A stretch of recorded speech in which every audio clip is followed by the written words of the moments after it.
Russia will be held accountable if it invades. And it depends on what it does. It's one thing if it's a minor incursion and then we end up having a fight about what to do and not do, et cetera. But if they actually do what they're capable of doing with the force amassed on the border, it is going to be a disaster for Russia if they further invade Ukraine, and that our allies and partners are ready to impose severe cost and significant harm on Russia and the Russian economy.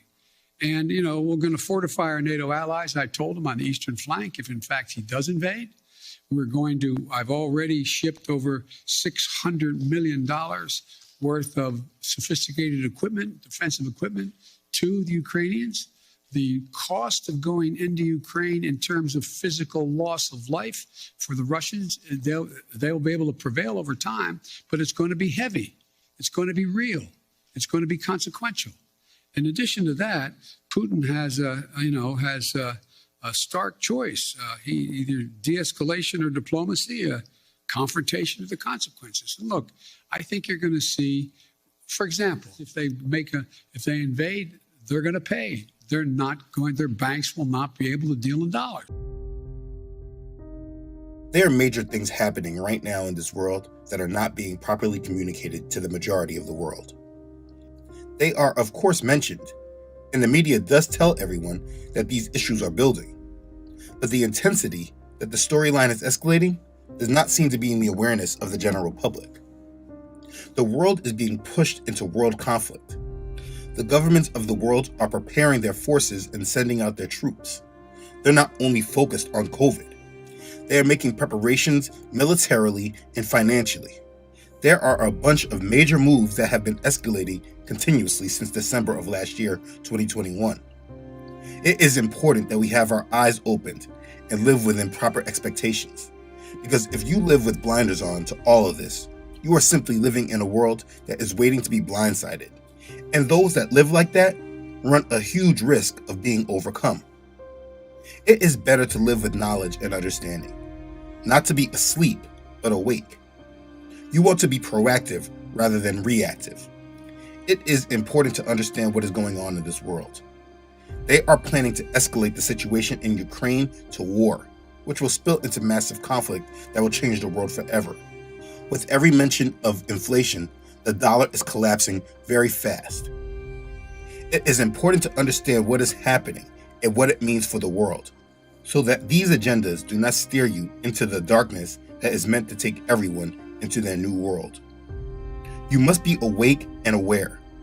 So we need to discuss what is happening with the conflict in Ukraine. Let's begin. Okay, so last month in December, I spoke about these war drums being beaten. Since I made that video, things are of course not de-escalating. They have been escalating tremendously. If you remember, in late November, it was being said that Russia was amassing troops at its border with Ukraine.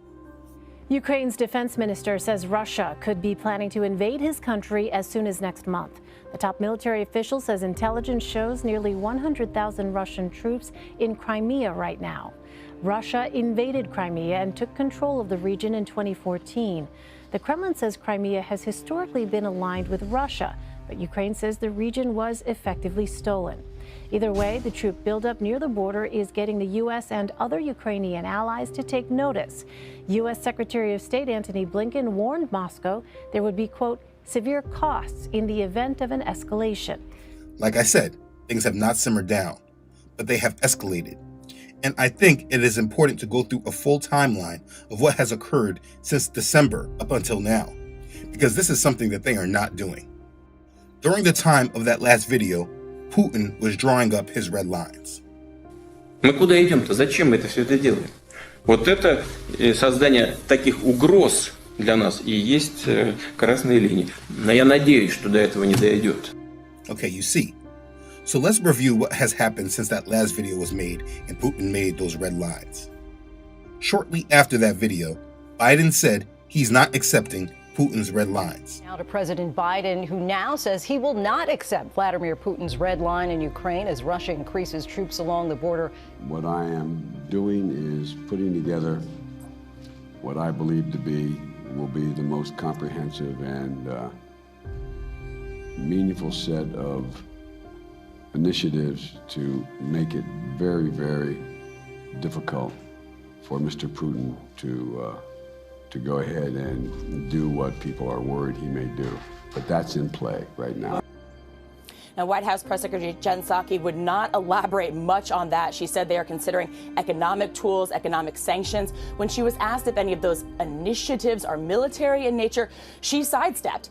Now, So just a few days later, Biden and Putin held this virtual diplomatic conversation that was very clearly made for political theater. After this call, here in the United States, they propped up Joe Biden as playing hardball with Putin. We're going to turn now to the high-stakes showdown with Russia. They're massing troops near Ukraine's border, and President Biden, in a video meeting, warned President Putin of serious consequences if he launched an invasion. When this was all over, National Security Advisor Jake Sullivan called the meeting useful, but he says the White House still doesn't believe Putin has decided whether he will invade Ukraine. So officials are now saying the president laid out the consequences if Putin does decide to go through with this. We're talking about everything from strong economic measures to sending more weapons and military supplies to the region. As for American troops, Sullivan is telling me they expect allies to request additional support from troops in the region and that the U.S. will help. So here's where we are right now, George. Both the Kremlin and the White House say aides on both sides are going to continue this conversation, and President Biden is expected to speak with the president of Ukraine tomorrow. Shortly after this, the G7 nations met and said they were completely unified against Russia invading Ukraine. A festive welcome to Liverpool, belying the deadly serious nature of this meeting. G7 foreign ministers gathering while a crisis is growing over Russia and Ukraine. Britain's Foreign Secretary Liz Truss urging her counterparts to show unity. We need to defend ourselves against the growing threats from hostile actors, and we need to come together strongly to stand up to aggressors who are seeking to limit the bounds of freedom and democracy. Aggressor number one is Russia. It's now thought to have at least 100,000 troops on or near its border with Ukraine. And inside Ukraine, Russian-backed rebels are preparing for deepening hostilities, while their patron in Moscow keeps the world guessing. Vladimir Putin may be a seasoned veteran of realpolitik. The foreign ministers of the world's leading democracies aren't. 5 of the 7 meeting here have been in the job for less than a year. There's a lot at stake here. Can the G7 find the unity to deter Russia from aggression in Ukraine? But it's not just Russia. This is a test for the West that China and Iran will also be watching closely. But so far, the G7 seems to be having trouble finding its voice. As they left, only the EU's foreign policy chief talked to cameras, claiming G7 unity on Russia. Today has been the occasion for the big democracies in the world to stand together behind Ukraine, supporting its sovereignty and its territorial integrity in front of any challenge, any threat that can come from Russia. If Russia is to listen, the G7 will need their message to be clearly heard. So after the meeting, they worked on doing just that and began to escalate their rhetoric from the different world governments. As we see Russian forces massing on the Ukrainian border, can we be reminded that Russia is also continuing cyber attacks, attempted assassinations, using gas as a political weapon, holding illegally territory in the Crimea, in Georgia, intimidating the West, and interfering in Western elections? How much does the government understand that President Putin is conducting a hybrid war against the West? And how is the government responding to it? Excellent question. I thank my right honourable friend, and I'm afraid he is absolutely right in what he says, and he's also right to stress the particular urgency of the situation. He's right in what he says about hybrid warfare and all the other interventions, but there is a particular crisis that we face on the border with Ukraine, where Russian troops have been massing for some time, as the House knows. And I told President Putin on Monday what I think everybody in the G7 and more widely is agreed, that if Russia were so rash, so mad as to engage in an invasion of sovereign territory of Ukraine, then there would be an extremely tough package of economic sanctions mounted by our allies, mounted by the UK and our friends around the world. There would also, of course, be support for Ukraine. There would inevitably be the build-up of NATO forces in the periphery regions, and as I told President Putin, I believe any such action would be catastrophic, not just for Russia and for Ukraine, for the world. Tensions at the Russia-Ukraine border are showing no signs of diminishing, and the prolonged crisis has angered the West. In the latest, France has sent warnings to Russia. In case Ukraine is attacked, the Emmanuel Macron government has threatened strategic consequences. This comes after German Chancellor Olaf Scholz warned Russia in his first parliament speech as a chancellor. Scholz said that Russia will pay high price if it actually invaded Ukraine. Now, to be clear, Russia has continuously said they did not plan on invading Ukraine. But this has not stopped the rhetoric and threats. They have been increasing the rhetoric and the threats, and the talk of conflict did not de-escalate. From all of that rhetoric, Putin then spoke out about Russia being increasingly provoked. He said if things were going to de-escalate, the West needs to provide him guarantees that certain actions were not going to be taken. Russia's President Vladimir Putin is threatening a tough response if the West does not back down over Ukraine. Moscow has amassed tens of thousands of troops on the border with the former Soviet Republic and is demanding that NATO guarantee it never admit the country into the alliance or deploy weapons or troops there. Speaking to military officials in Moscow on Tuesday, Putin said Russia had no room for retreat. What they do now on Ukraine territory, or they try to do, they plan to do, is happening not thousands of kilometers from our state border, but at our gates. They must understand that we have nowhere to retreat. Armed conflicts and bloodshed are absolutely not something we would choose. We do not want such a scenario. We want to solve problems using political and diplomatic tools, but also to have explicit, understandable, well-defined legal guarantees. The US on Tuesday said it was preparing talks with Putin over his security concerns, but many of the Russian leader's demands are seen as non-starters by Washington and its partners. Karen Donfried, the US State Department's top diplomat for Europe, said Washington would continue to send military equipment and supplies to Ukraine. President Putin openly wielding a diplomatic carrot and stick at his news conference today. New satellite images this week show Russia's continuing military escalation on Ukraine's border. But the Russian leader suggesting talks with the US are gaining traction, and war with Ukraine is not inevitable. We don't want that. It is not our choice. At other times, Putin sounding belligerent, directly addressing Western leaders with uncompromising demands. You must give us the guarantees. It is up to you, and you must do this immediately, right now. The Kremlin insists NATO abandon military activity in Eastern Europe and not admit Ukraine as a member, righting wrongs, Putin believes, from the Gorbachev era.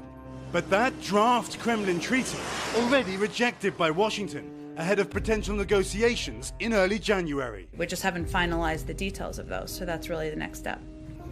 Meanwhile, tonight, a ceasefire reinstated in eastern Ukraine, meaning, one Ukrainian official said today, the holidays should be peaceful.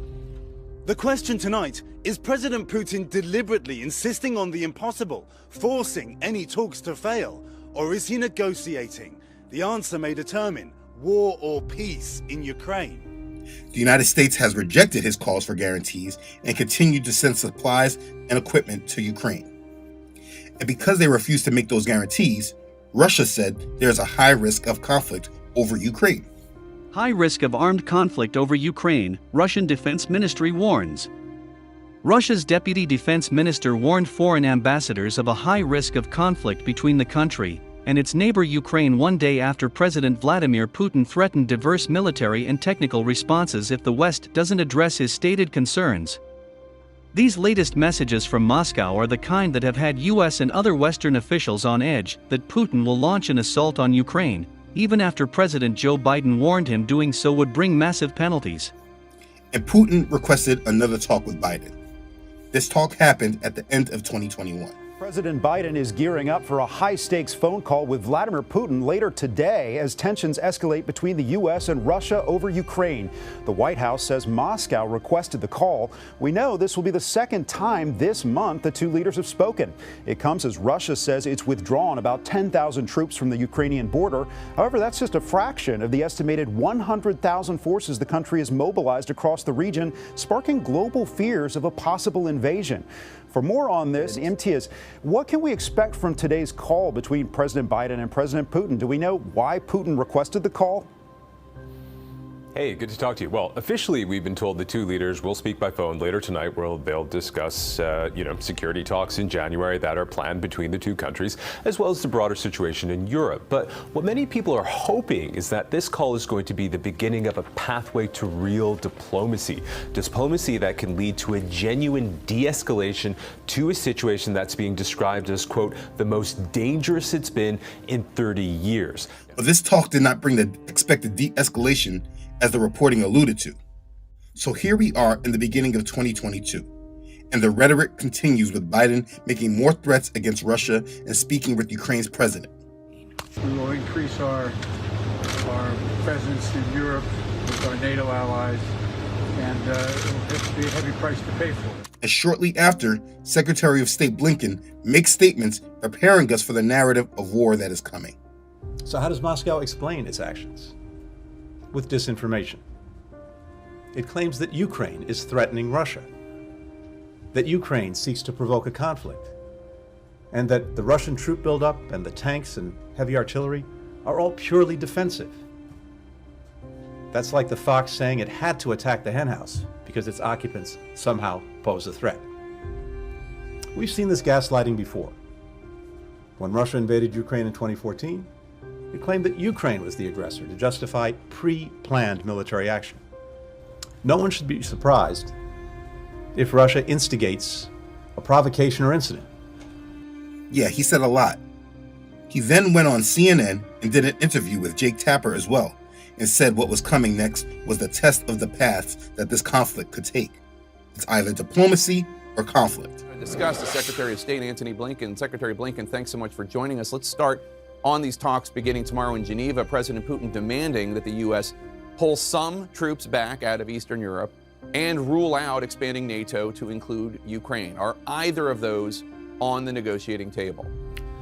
Neither of those is on the table, Jake, but here's where we are. There are two paths before us. There's a path of dialogue and diplomacy to try to resolve some of these differences and avoid a confrontation. The other path is confrontation and massive consequences for Russia if it renews its aggression on Ukraine. We're about to test the proposition about which path President Putin's prepared to take. We have important conversations between us starting tomorrow, as well as at NATO, as well as at the Organization for Security and Cooperation in Europe. We're going to listen to Russia's concerns. They're going to have to listen to our concerns. If they are proceeding in good faith, we think we can make progress in addressing concerns on both sides that would reduce tensions and deal with improving security. We'll do that in close coordination with European allies and partners. We've made very clear to Russia that there's going to be nothing about Europe without Europe. But ultimately, this is up to President Putin to decide which path he's going to follow. So over the next few days, Russia and NATO held those talks that Secretary Blinken said will be the temperature gauge to see what direction this conflict will be going. First face-to-face talks between NATO and Russia in 2 years are underway in Brussels as they try to diffuse tensions over Russian troops massed on the Ukrainian border. Let's show you the moment the two sides arrived for that meeting, with generals and diplomats rubbing shoulders as they prepared to sit around the table. Russia's Deputy Foreign Minister has described it as a moment of truth in relations between them. NATO members have repeatedly said they won't accept Russian demands, which include a halt to any eastward expansion of the alliance. So, how did this summit with NATO and Russia go? The U.S. and NATO rejected demands from Russia Wednesday during talks aimed at easing tensions in Eastern Europe. Russia wants to ensure Ukraine and other former Soviet nations are prevented from joining NATO. NATO backed the U.S., saying that demand is a non-starter. We've already seen a significant effort by Moscow to make false claims about Europe, Ukraine, and the United States in an effort to excuse Russia's behavior and potentially create a pretext for Russia to further invade Ukraine. No one should be surprised if Russia spreads disinformation about commitments that have not been made, or if Moscow goes even further and instigates something as a pretext for further destabilizing activity. As you heard from the deputy this morning, we urge everyone not to fall for Moscow's continuing disinformation. This was not an easy discussion, but that is exactly why this meeting was so important. We had a very serious and direct exchange on the situation in and around Ukraine and the implications for European security. Well, the U.S. and its NATO allies appear to be no closer to resolving tensions with Russia over a military buildup at the Ukrainian border. High-stakes talks in Europe this week ended in an impasse. NATO has rejected several of Russia's demands, including a promise that Ukraine never be allowed to join the alliance. Moscow hasn't made any moves to pull back its troops from the border, and the White House is warning that the threat of a military invasion remains high. So Russia then begins military drills. Top focus this hour. 3,000 Russian troops conducted live fire exercises in western Russia on Tuesday, including areas close to Ukraine. This is according to reports filed by Interfax news agency. The announcement of the drills came a day after Russia and the United States held talks on Moscow's security proposals in Geneva. The meeting did not reach a breakthrough. Interfax quoted the Western Military District saying exercises will take place in Smolensk region near the Belarusian border and in the Voronezh, Belgorod, Bryansk regions closer to Ukraine. It also said that 300 units of military hardware would be involved. These exercises aimed at practicing firing from armored vehicles and firearms, organizing marches during active enemy sabotage, reconnaissance activity, and equipping strongholds. And then there was a supposed massive cyber attack on Ukraine. A cyber attack that knocked out several government websites in Ukraine on Friday is being seen as Russia's digital shot across the bow. While the origins of the attack have not yet been confirmed, U.S. officials are warning that Moscow is sending signals and apparently following a page from its own playbook as a prelude to an invasion of Ukraine. Troops remain ready on both sides of the border. And Ukraine has said very assuredly they believe Russia was behind the cyber attack. You believe Russia was behind this attack? 99,9%. So now we are in this current week of January 17th. And the week has started with pure escalation and anticipation for war, which has sparked me to put this all together. The United States has said that this Russian conflict is imminent and is set to begin within the next 30 days or so. So, as you all have heard us say many times, we are concerned that the Russian government is preparing for an invasion in Ukraine that may result in widespread human rights violations and war crimes should diplomacy fail to meet their objectives. As part of its plans, Russia is laying the groundwork to have the option of fabricating a pretext for invasion. And we've seen this before. We saw this before leading up to 2014, just to note, including through sabotage activities and information operations, by accusing Ukraine of preparing an imminent attack against Russian forces in eastern Ukraine, and the Russian military plans to begin these activities several weeks before a military invasion, which could begin between mid-January and mid-February. Again, but where things stand right now, President Putin has created this crisis by amassing 100,000 Russian troops along Ukraine's borders. This includes moving Russian forces into Belarus recently for joint exercises and conducting additional exercises on Ukraine's eastern border. So let's be clear. Our view is this is an extremely dangerous situation. We're now at a stage where Russia could at any point launch an attack in Ukraine. And what Secretary Blinken is going to go do is highlight very clearly there is a diplomatic path forward. It is the choice of President Putin and the Russians to make whether they are going to suffer severe economic consequences or not. Understand, what they are saying here clearly sets the stage for whoever wants to get the war started. The United States could send off the first shot, and then now, because of this story, they could easily say it was Russia on a false flag operation. And so things are escalating. And since Tuesday, the United States has been pumping out heavy propaganda about Russia being on the brink of invading Ukraine. And you see it's getting deep because other countries have jumped on this fight now, with Canada sending troops to Ukraine. CSOR is an elite group of Canadian Special Forces operators, and a small group of them is now in Ukraine. They're looking at potential options to support the Ukrainian government and planning for the possible evacuation of Canadian diplomatic personnel. Sources tell Global News the deployment is part of an attempt by NATO to deter Russian aggression. Russia says its embassy in Kiev is operating as usual this morning, following a New York Times report that Moscow has been evacuating the families of staff in the Ukrainian capital. The Times cited a senior Ukrainian official as saying that 18 people, mostly family members of Russian diplomats, left Ukraine on January the 5th. Dozens of others followed. A U.S. official told the Times it had had that information that such evacuation was coming. This all comes amid fears that Moscow is planning to invade Ukraine, a plan that Russia has denied. This is how we have always seen war starting. We are clearly on a track for war, and it looks like Ukraine could be the catalyst of how things get started. The war drums are beating at the same time they are bringing down the economy for its fall.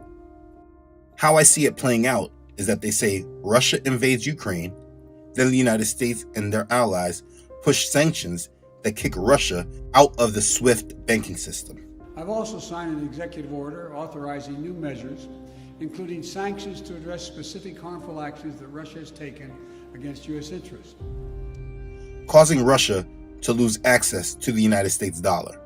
If they invade, they're going to pay. Their banks will not be able to deal in dollars. Russia and China have always warned that sanctions like this would backfire against the United States.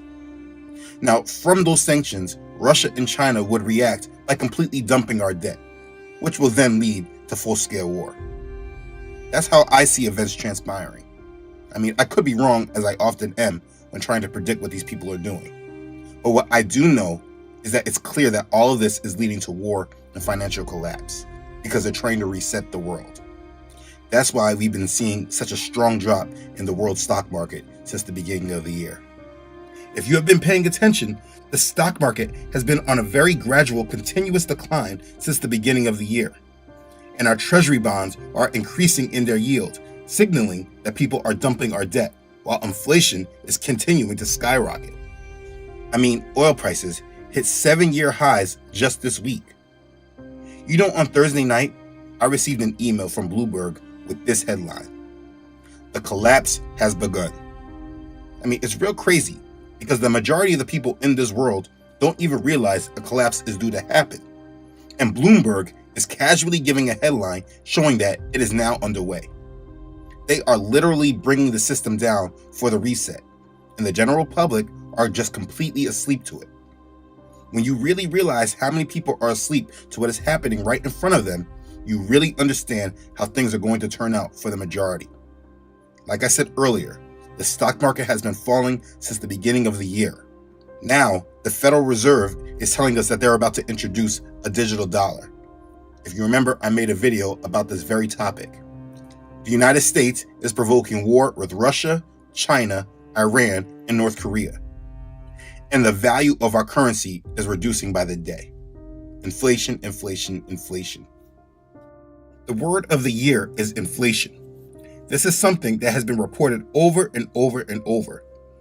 Do not ever expect inflation to get better, but severely worse. Please understand that while they are saying inflation, they are actually speaking about the death of fiat currencies. The fiat currency system is collapsing. And right now, inflation is the convenient word to use that makes it seem controllable. Look at what's happening in Turkey. Please note and understand that the United States knew inflation was coming when they printed all of those trillions of dollars in stimulus during the start of the pandemic. And now they are going to try to raise rates, which is why we see our 10-year yield shooting high. It is important that you are paying attention and understand these key words that they are using, because when disaster strikes, there will not be a heads-up warning for preparation. You have been made awake to these things so that you are given time to be prepared and be ready. Understand, while the United States is provoking war with Russia and trying to curb rising inflation at home, while people are dumping the debt, they are still provoking war with China over Taiwan. This situation has not de-escalated as well. It just has taken a back seat in the news because of what is happening with Russia. Beijing just admitted that they have not ruled out the use of force on Taiwan. And Taiwan has said that the military threat from China against Taiwan is very dangerous. How serious is the military threat from China against Taiwan? I should say that it is very serious. If you look at the military preparation on the Chinese side, they have modernized their military hardwares and their training and also their services in the last few years.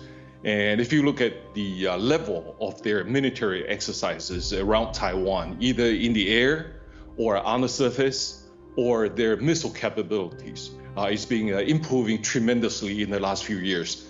They made a lot of investment in it, and they also openly talk about invading Taiwan. So this is a situation we see. Then we have North Korea back at firing its missiles, accusing the United States of escalating tensions against them. The latest North Korean missile test, conducted under the watchful eye of Kim Jong-un, was never a threat to the United States. But right after it was launched, the FAA grounded airline flights at major airports in the West, from Seattle to San Diego and from Las Vegas to Honolulu. Hold the gate. They have a ground stop for all aircraft. Right now, they said don't let anybody move. Full operations resumed in less than 15 minutes, and airlines reported no major delays. But there were some confused pilots and air traffic controllers.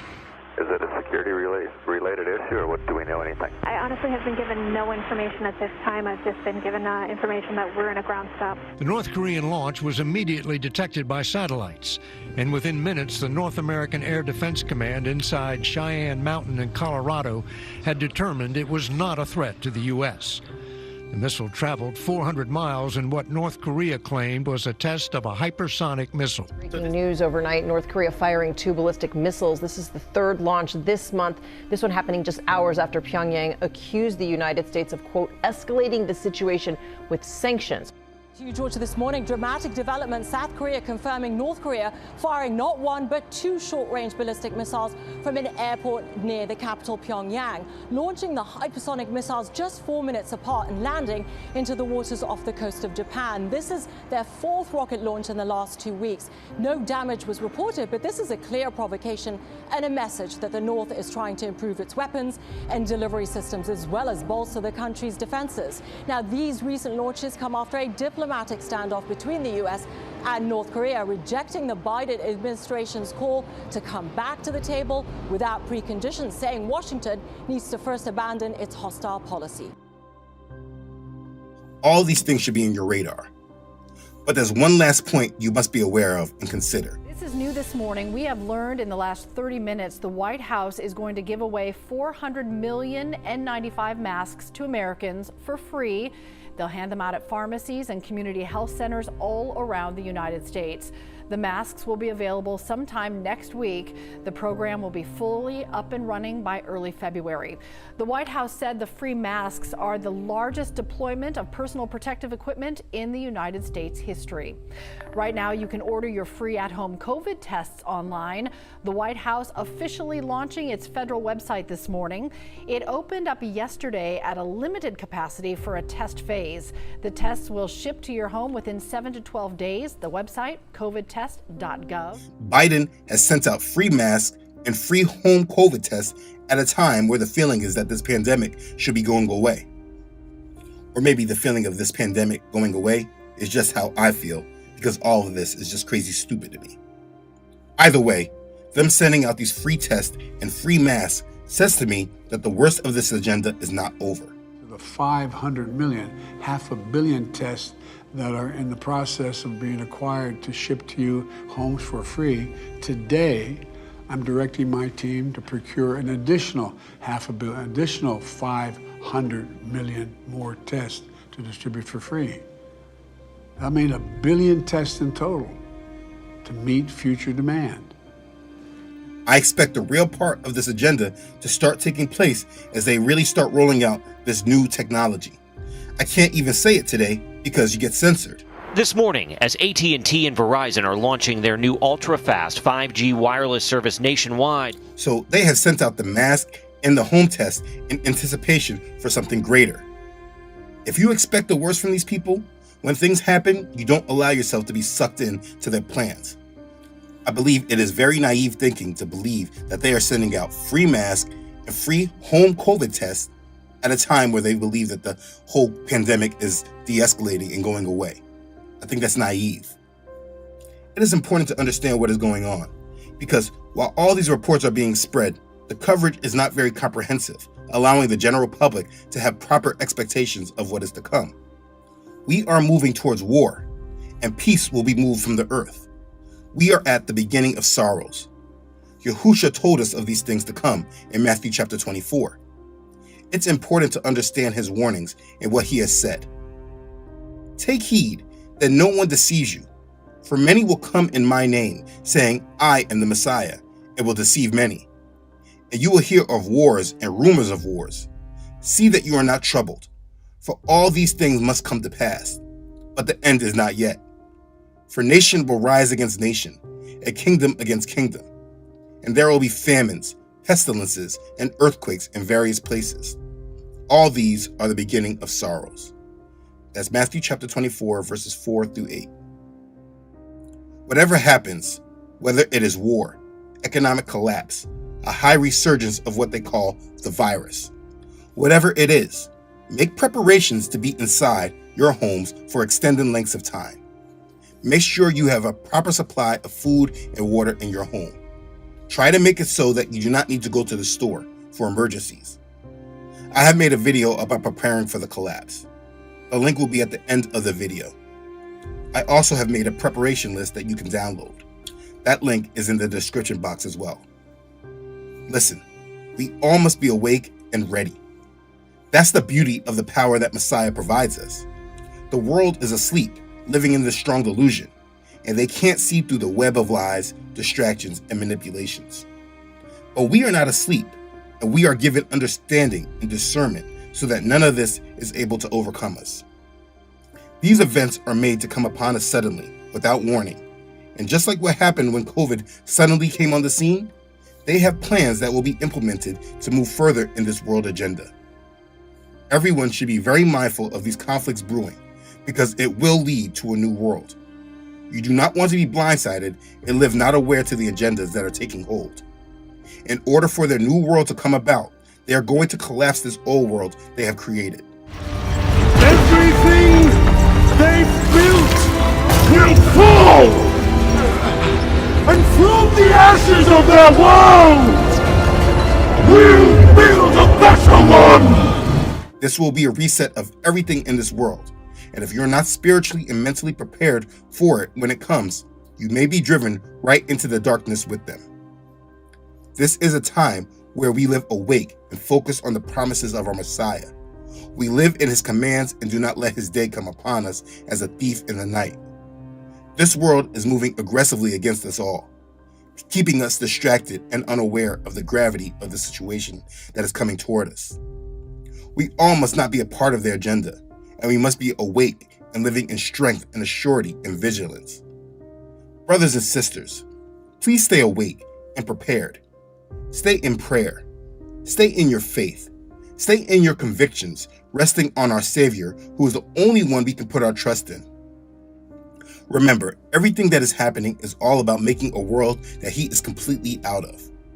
If you stay in him, resting and trusting on his promises, not living asleep to the world in front of you, you will overcome and endure over these things to come.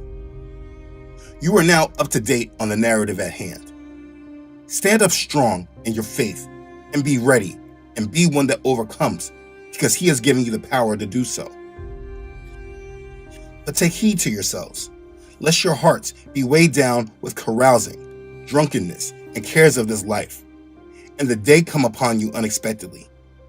For it will come as a snare on all those who dwell on the face of the whole earth.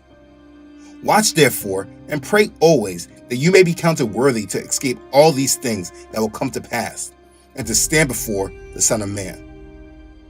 That's Luke chapter 21, verses 34 through 36. He told you very clearly. It is your job and duty to keep your heart and soul connected to Messiah. Keep your eyes fixed upon him, and let go of the cares of this life. Do not let his day come upon you unexpectedly, and he will take care of all that you need if you let him guide you through it all. You have been made awake and aware so that you can right now learn to trust him and rest on him. Make that your priority and put it into action now. Rest on him and trust in him. Live your life only for him, and you will be ready. Be blessed. Praise Yah. Okay. Thanks again for watching. I really hope this helps you. If this has blessed you and you think it will bless others, please don't forget to like this and share it with others. If you haven't done so already, please don't forget to subscribe to this channel. Elohim willing, I try to upload every week. Don't forget to follow this ministry on Facebook and Instagram, as well as on my website, truthunedited.com. As always, I really would like to thank all those who support this ministry. You know who you are. Your contributions have been an extreme blessing to this ministry, and I'm very thankful for you. Thank you for being a blessing and your continued support to this mission. Okay, thanks again for watching, everyone. I love you all.